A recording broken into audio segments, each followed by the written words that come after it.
이런 가운데 내란 특검은 윤 전 대통령 변호인단의 수사 방해 혐의에 대해서도 조사를 진행하기로 했습니다. 윤 전 대통령 변호인단은 내란 사태 이후 지금까지 온갖 것들을 트집 잡아 수사를 지연시켜왔다는 비판을 받는데요. 특검은 이들이 이번엔 특검팀에 파견된 경찰관에 대한 허위 사실을 퍼뜨리며 수사를 방해하고 있다고 보고 있습니다.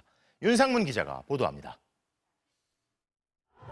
내란 특검이 경찰청에 추가로 경찰관 3명을 파견해달라고 요청했습니다. 수사 대상은 윤 전 대통령 변호인들입니다.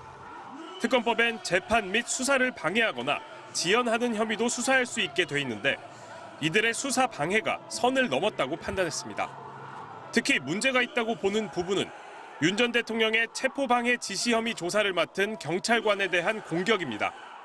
조사 책임자인 박창환 총경이 불법 체포를 지휘했다는 허위 사실을 퍼뜨렸다는 겁니다. 윤 전 대통령 측은 가해자가 피해자를 조사하고 있다며 대기실에서 나오지 않기도 했습니다. 박창환 총경은 1월 15일 날 불법적으로 저희 대통령 공간으로 들어왔던 당사자입니다. 누가 봐도 저를 때린 사람을 그 때린 사람이 저를 다시 조사를 한다. 이건 좀 말이 안 되는 거죠.